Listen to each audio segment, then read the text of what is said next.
The sound changes. That's the first thing. The destroyer's propellers. They'd been hammering overhead for the past 20 minutes, a rhythmic thrumming transmitted through hundreds of feet of water, through the steel hull, into the bones of every man aboard. Then, silence. The engines cut, the propellers stop, and every submariner in the North Atlantic knows exactly what that means. The depth charges are already falling.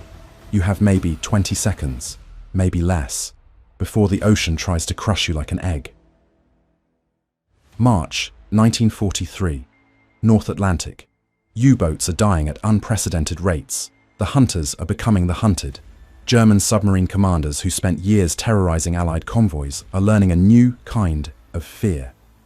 Not the fear of battle, the fear of waiting, listening, knowing the enemy is directly above you, knowing they're positioning for the kill, and you can't see them, can't fight them, can't run fast enough. All you can do is sit in a steel tube, 200 feet underwater, and pray. The mathematics of depth charge placement favor you this time. The sound of propellers overhead isn't new. U-boat crews heard it throughout the war. Surface ships passing, destroyers hunting.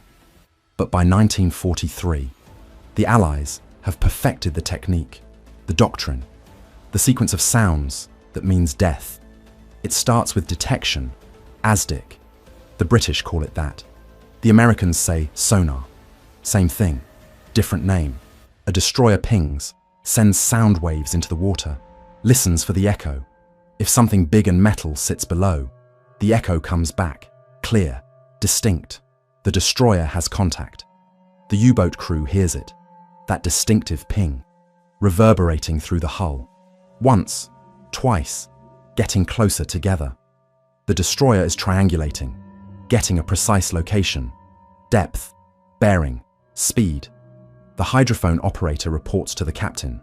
Destroyer, bearing 270, range closing. The captain knows. Everyone knows. But there's a procedure, an order of events. First, the U-boat goes silent. Electric motors only. Minimum speed. Silent running. No one speaks. No one moves unless absolutely necessary. Every unnecessary sound is a beacon. The enemy is listening too. Hydrophones work both ways. The destroyer can hear a dropped wrench, a slammed door, men talking, the toilet flushing, anything. The U-boat moves as quietly as possible, trying to evade, change course, change depth, slow down, make the destroyer lose contact. Sometimes it works. The ASDIC beam isn't perfect. It has blind spots, limitations. Submarines can slip away, hide in temperature layers, thermal gradients where sound bends, doesn't penetrate properly. But in 1943, the destroyers are getting better, more experienced, more persistent, and the technology is improving. By mid-war, most U-boats don't escape the first contact. Once detected, the destroyer tracks, follows, maintains contact, calls for help. Other destroyers, corvettes, frigates. The submarine is surrounded. Multiple ships, multiple ASDIC sets, triangulating from different angles. There's nowhere to hide. The mathematics become impossible. The submarine can't outrun them underwater. Electric motors, top speed maybe 8 knots. Destroyers, 30 knots. Surface, even faster. The submarine diving makes it slower, safer from gunfire, more vulnerable to depth charges. Now comes the critical moment. The destroyer closes in. 500 yards, 400, 300. The ASDIC contact gets stronger, clearer. The submarine crew can hear the propellers now, that thrumming sound, growing louder. The destroyer is accelerating. This is the key part of the attack, the part U-boat crews learn to recognize, to dread. ASDIC has a flaw, a fatal flaw for the hunter. The beam angles down, 15 degrees, maybe 20. That means as the destroyer gets close, very close, the beam shoots over the submarine. Contact is lost. The submarine disappears from ASDIC. The destroyer goes blind. This happens at about 200 yards, sometimes closer. Depends on depth, depends on the equipment. But it always happens. The destroyer loses contact right before the attack. This should be an advantage for the submarine, a chance to evade, change course, escape. But the destroyers learned how to counter it, with speed and mathematics, and that terrible sound of engines cutting. Here's what happens. The destroyer tracks the submarine until contact is lost. The captain marks the position, bearing, range, depth. The submarine is here, right now, moving at this speed, on this heading. The submarine commander knows he's lost contact too. The pinging stops, but the propeller sound continues. The destroyer is still coming, closing fast. The submarine tries to maneuver, turn hard, change depth, maybe go deeper, maybe shallower, increase speed, risk the noise, or slow down, try to drift away silently. But the destroyer captain anticipates this. He knows submarines maneuver when contact is lost. He knows they'll turn. He doesn't know which direction, but he knows they won't just continue straight. That would be suicide. So he aims not at where the submarine is, but where the submarine will be. By the time the depth charges sink, by the time they reach the depth setting, where will the submarine be? And that's when the propellers stop. The destroyer is directly overhead now, maybe 50 yards past the submarine's last known position. The captain orders, stop engines, full stop. Why? Because depth charges sink at maybe 14 feet per second. Newer ones, streamlined ones. The old ones sink slower, 6 feet per second. The submarine is at 200 feet. That means the depth charges take roughly 14 seconds to reach depth. 14 seconds the submarine can use to escape. If the destroyer keeps moving, keeps making noise with its propellers, the submarine can use that noise as cover. Max speed, hard turn. Try to get out from under the pattern. But if the destroyer stops, cuts engines, the ocean goes silent. Now the submarine has a choice: move and be heard, or stay quiet and hope the depth charges miss. Most captains choose to move, take the risk. But now the destroyer's hydrophone operators are listening, not for the submarine's position, for its direction. Which way is it turning? They hear the electric motors, faint but audible in the silence. They hear the propellers. The hydrophone operator reports, target turning right, increasing speed. The captain adjusts, tells the depth charge crews, pattern Charlie, offset right, shallow setting. The depth charges roll off the stern racks. K-guns fire charges to port and starboard, creating a pattern. 9 charges, maybe 10, spread across the estimated escape route, set to explode at different depths, some at 150 feet, some at 200, some at 250, bracketing the submarine, and they sink in silence. The U-boat crew knows what's happening. The propellers stopped. They're directly underneath a destroyer. The depth charges are falling, or right now. The hydrophone operator might hear them, the splashes, the sounds of the charges entering the water. Or maybe not. Maybe the first warning is the explosions, 20 seconds from the moment the propellers stopped. That's how long they have. Some crews try to accelerate, run, but there's nowhere to run. Not really. The pattern is too wide. Others just brace, grab onto something, wait. The captain might order, rig for depth charges, close all watertight doors, secure loose equipment. But mostly, they wait and count. 14 seconds, 13, 12. The charges are falling through the darkness, through the pressure, invisible, silent, deadly. Some submarines can hear them, a faint whistling sound through the hull. Most can't. The first indication is usually the explosion, and even when you know it's coming, even when you've counted down the seconds, the reality is worse than imagination. The explosion doesn't come from one direction. It comes from everywhere. The water transmits the shockwave in all directions, through the hull, through the deck, through the air inside the submarine. The lights go out. Emergency lighting kicks in. Red, dim. Everything not secured becomes a projectile. Tools, equipment, men if they're not holding on. The submarine rolls. The explosion hits from one side. The hull flexes. Rivets pop. Cork insulation rains down from the overhead. Pipes crack. Valves leak. Gauges shatter. The noise is indescribable. Not just loud. All-encompassing. It doesn't just hurt your ears. It hurts your entire body. Your bones. Your organs. Some men's ears bleed. Some men's noses bleed. The pressure wave does things to the human body that shouldn't be possible. And that's just one depth charge. If it explodes more than 20 feet away. The pressure hull on a Type 7 U-boat, the standard German submarine, can withstand a depth charge exploding 15 feet away.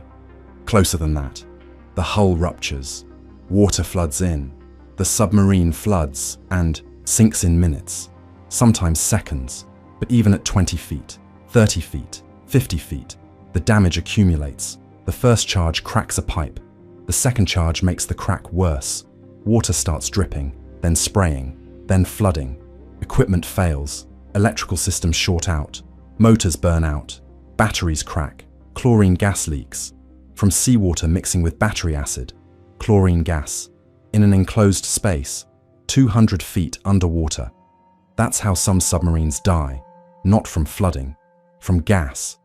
The crew suffocates, or surfaces to surrender, and gets gunned down. The second explosion comes.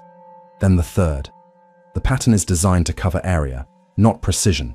The charges explode in sequence. Boom, boom, boom. Each one closer or further. Impossible to tell. The submarine is being shaken like a toy. The crew holds on. Some pray. Some curse. Some just endure. The veterans, the ones who've survived this before, they know it gets worse. Because the first pattern is never the last. The destroyer waits. Listens. Did we hit it? Is there debris? Oil slick, bodies, air bubbles, anything. The lookouts scan the surface. Nothing. Maybe. Or maybe the submarine is still down there. Damaged, flooding, dying slowly. Or maybe it's fine. Hull intact. Crew shaken, but alive. Ready to run. The destroyer captain decides. Another pattern. Different position. The submarine might have moved. Might be trying to escape. The destroyer moves. Propellers start again. That terrible sound. The U-boat crew hears it. Hears the destroyer moving. Repositioning. Getting ready for another attack. They try to assess damage. Captain to all stations. Report. Engine room. One motor offline. Flooding in the aft torpedo room. Manageable. Bow compartment. Hydraulics damaged. Diving planes jammed. Forward torpedo tubes. Outer doors won't close. Conning tower. Periscope cracked. Radio dead. Hydrophone. Still working. Destroyer repositioning for another attack. And the captain makes a decision. Try to escape. Or stay quiet. Hope they give up. Most choose to run. Damaged or not. Staying in one place means becoming a stationary target. Next pattern. Better aimed. More accurate. The submarine moves. Quietly as possible. But the destroyer hears. ASDIC contact regained. Bearing 090. Depth 220 feet. Contact firm. The destroyer closes in again. Faster this time. The submarine is damaged. Slower. Easier to track. The propeller sound grows louder. Overhead again. And stops. Again. The crew knows what's coming. They've been through this once. Some are injured, bleeding, unconscious. The submarine is already flooding, pumps working, but not fast enough. The submarine is getting heavier, harder to control. Depth is increasing. 230, 240, approaching maximum safe depth, and the charges fall again. This time the explosions are closer. The submarine has less ability to maneuver. The pattern is more accurate. The explosions aren't just violent, they're catastrophic. The hull doesn't just flex, it buckles. Water doesn't just drip, it floods. High-pressure jets cutting through the darkness. The submarine loses trim, stern heavy, bow rising, or bow heavy, stern rising, out of control, diving, deeper, past safe depth, 300 feet, 350. The hull groans, steel protesting. The pressure at this depth, enormous. Every weak point, every crack, every damaged seam, failing. Water floods in from multiple points. The crew can't stop it all, can't plug every leak. The captain orders, emergency blow, surface, blow all tanks. Compressed air forces water out of the ballast tanks. The submarine starts rising, fighting the flooding, fighting the damage. But it's a race. Will they surface? Or will the flooding overcome them first? Some submarines make it. Surface, hatches open, crew scrambles out, into gunfire. The destroyers are waiting. Some submarines don't make it. The flooding wins. The submarine goes down. Bow first, or stern first. Past crush depth, 400 feet, 500. The hull implodes. Instant, catastrophic. Everyone dies. No survivors. The pressure at that depth crushes the hull like a tin can. Instantly. Some submarines stay down. Don't surface. Don't implode. Just sink slowly, settling to the bottom. In 200 feet of water. 300. 400. If they're lucky. Shallow water. They might survive. Might blow tanks later. Might escape. If they're unlucky. Deep water. They settle at depth. Wait to die. Oxygen running out. Carbon dioxide building. Chlorine gas from batteries. The crew knows they're not getting out. Some submarines in this situation. The captain gathers the crew, says a prayer, or gives a speech, or orders 3 cheers for Germany, for Hitler, for their families. Some captains order the crew to attempt escape, through the escape trunks, emergency buoyancy devices, individual escape. Some men make it, most don't. The pressure, the cold, the shock, the depth kills them. Bodies surface days later, sometimes never. The destroyers above don't always know. Don't know if the submarine died, or escaped, or lies on the bottom. Dying slowly, they drop more patterns, more charges. For hours sometimes, methodically, covering the area, making sure. U-427, April 1945, survived 678 depth charges, not in one attack, over multiple attacks, over 11 months, from June 1944 to May 1945. That's submarine. Lucky, skilled captain, good crew, or just mathematics. 678 charges, none close enough. The odds are staggering. Most submarines don't survive one serious depth charge attack. This one survived hundreds. But it's the exception, not the rule. Most U-boats caught by destroyers die. The statistics prove it. In 1943, the turning point year, 43 U-boats sunk in May alone, many by depth charges. The number keeps rising. By war's end, the U-boat service, 79% casualty rate, higher than any other German military branch, higher than infantry on the Eastern Front, higher than anything. Being a U-boat crewman, death sentence, more likely than not. You die in the submarine, underwater, in the dark, crushed, drowned, poisoned by gas, or you surface, get shot, or captured, if you're lucky. The sound of propellers stopping by 1943. U-boat crews knew, they all knew, what it meant. Some kept diaries, some wrote letters before patrols, some just told stories. Later, if they survived, the accounts are consistent.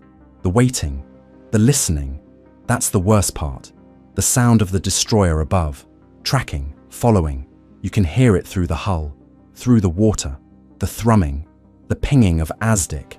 The crew, silent, breathing quietly, trying not to make noise, trying not to think, trying not to panic. The destroyer gets closer, the sound gets louder. Then, silence. Propellers stop, and you know, depth charges, coming, right now, falling through the water, toward you. You can't see them, can't hear them falling, can't avoid them.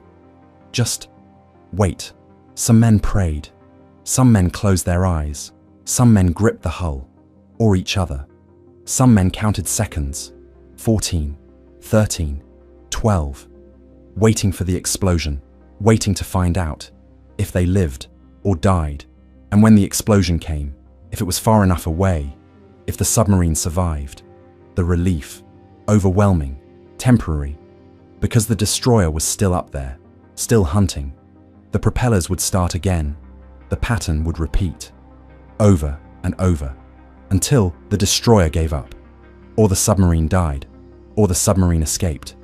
The escorts learned, improved, developed tactics, depth charge patterns, coordinated attacks, multiple destroyers. One tracks with ASDIC, guides the others. They attack from different angles, bracket the submarine, make escape impossible. By 1943, the Allies added new weapons. The Hedgehog, forward-throwing mortar, 24 projectiles, launched forward. While still in ASDIC contact fuses only explode on hitting the submarine. More accurate, more deadly. The Hedgehog doesn't give warning, no time to evade. The submarine doesn't hear propellers stop, doesn't hear the projectiles falling. First indication, explosion, direct hit, hull breach, death, instant. The Mark 24 mine, Fido, acoustic homing torpedo, airdropped, circles, listens for submarine propeller noise, homes in, follows. The submarine can't outrun it, can't hide from it. It follows the sound, hits the submarine, explodes. More U-boats die to acoustic torpedoes in 1944 and 1945 than to depth charges. But the depth charge, still the primary weapon, still the most feared, because of the procedure, the sequence, the sound, the waiting. Every U-boat crew heard stories, training, or from survivors, or from other crews. What to expect, how to survive, how to evade, change depth suddenly, right before the attack. If the charges are set for 200 feet, go to 250 or 150, the charges explode at the wrong depth, harmless, or less harmful. Turn hard. When you hear the propellers stop, max speed, hard turn, try to get out from under the pattern, perpendicular to the destroyer's course. Minimize the time under threat, or go silent, completely silent, dead in the water. Maybe the destroyer loses track, thinks you've moved, drops the pattern in the wrong place, or release a bubble decoy, oil slick, debris. Make the destroyer think they hit you. They might break off, move on, count you dead. But these tactics only work sometimes, against inexperienced crews, against single destroyers, against attacks where the mathematics favor you, against experienced destroyer captains, against multiple attackers, against concentrated patterns. Nothing works. You die. The odds, simple, brutal. In 1 year, 1943, Germany built roughly 20 U-boats per month, lost 43 in May alone. The submarine fleet, shrinking, casualties, mounting, replacements, younger, less trained, less experienced, sent to sea, sent to die. The psychological impact, enormous. Some U-boat crews, after surviving depth charge attacks, never the same, shaking, nightmares, refuse to dive, refuse to patrol. Some desert, some fake illness, some attempt suicide, rather than go through it again. The waiting, the sound, the explosions, the flooding, the darkness, the uncertainty, the terror. That's not cowardice. That's human response to prolonged extreme stress, to repeated brushes with death, in an environment where you have no control, no agency, just endure, survive, or die. The German Navy, no psychiatric support, no counseling, no treatment, just get back in the submarine, go on patrol, hunt convoys, and survive, if you can. The crews that survived multiple attacks, veterans, hardened or broken, depending on the man. Some became better submariners, calmer under pressure, more skilled at evasion, more careful, more cautious. Others became paranoid, jumpy, making mistakes, getting their crews killed. The Frey, commanders, the captains, carried the burden, every decision, life or death, surface and fight, or dive and evade, run or hide, attack or escape. And when the depth charges came, when the propellers stopped, the captain's decisions, already made, already executed, nothing left to do. But wait, like everyone else, wait and see. If the mathematics worked, if they lived, the British, the Americans, the Canadians, the destroyer crews, they knew too. What the stopping meant, what the sequence accomplished, the sonar operators, tracking, guiding, the depth charge crews, loading, setting fuses, setting depths, the captains, calculating, positioning. They knew they were trying to kill men, men in a steel tube, underwater. Men who couldn't see them, couldn't fight back effectively, not from below, not submerged. Some destroyer crews, troubled by it. Others saw it as war, necessary, justified. The U-boats had been sinking merchant ships, killing merchant sailors for years. Thousands dead, millions of tons sunk. This was payback, justice, survival. The Battle of the Atlantic, Britain's lifeline. Cut the Atlantic, cut the supply lines. Britain starves, surrenders, Germany wins. Keep the Atlantic open, keep the convoys running. Britain survives, fights, eventually wins. The U-boats, the main threat, the primary target. Destroy the U-boats, win the battle, win the war. So the destroyers hunted, methodically, relentlessly. And when they found a U-boat, when the Aztec pinged, when contact was firm, they attacked, following procedure, closing in, stopping engines, dropping charges, killing submarines, killing crews, winning the war, one U-boat at a time. The sound of propellers stopping. It meant different things. To the destroyer crews, another attack, another chance to sink a U-boat, another chance to protect the convoy. To the U-boat crews, terror, death, the end, for 20 seconds, from silence to explosion. 20 seconds of pure uncertainty, pure helplessness, pure fear.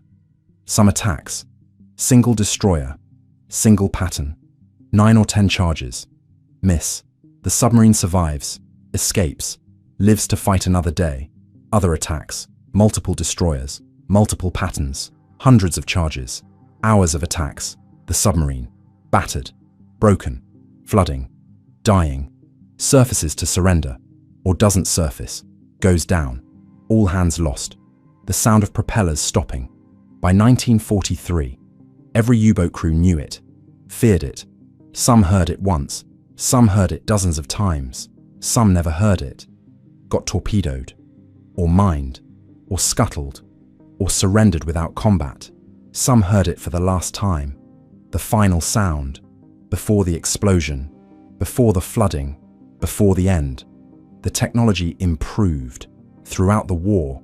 Better sonar, better depth charges, more powerful explosives, Torpex, 50% more powerful than TNT, faster sinking rates, better fuses, better patterns, better coordination, better training. The destroyer crews got better, more experienced, more efficient, more deadly. The U-boat crews tried to adapt, deeper diving, quieter running, better tactics, better commanders. But the mathematics, always against them. The ocean, transparent to sound, the submarines, loud to hydrophones, the depth charges, wide patterns. Eventually, the probabilities caught up. Most U-boats died, most crews died with them. The ones who survived, remember, the sound, the waiting, the explosions, the relief, temporary, until the next time, until the propellers stopped again, and the sequence repeated, over and over, until the war ended, or until they died. May 8th, 1945, Germany surrenders. The U-boats receive orders, surface, fly black flags, proceed to Allied ports, surrender. Some captains scuttle, refuse to surrender, go down with their boats. Others follow orders, surface, sail to Scotland, to Norway, to American ports, surrender their submarines, become prisoners. Some survive. Finally, the war is over, the hunting is over. The depth charges stop. The propellers, no longer a threat. The sound no longer means death, just background noise, normal shipping, normal life. But the memory, the trauma, stays for the rest of their lives. The men who survived depth charge attacks, who survived the U-boat war, they never forget the sound of propellers overhead, growing louder, then stopping, and the waiting. 14 seconds, 13, 12, waiting for the explosion, waiting to find out if they lived or died. That sound, that silence, that terrible final silence before the ocean exploded and tried to kill them. That's what they remember. That's what they dream about. That's what haunted them for the rest of their lives. The sound of propellers stopping and knowing exactly what it meant. The depth charges were already falling, and there was nothing at all you could do but wait.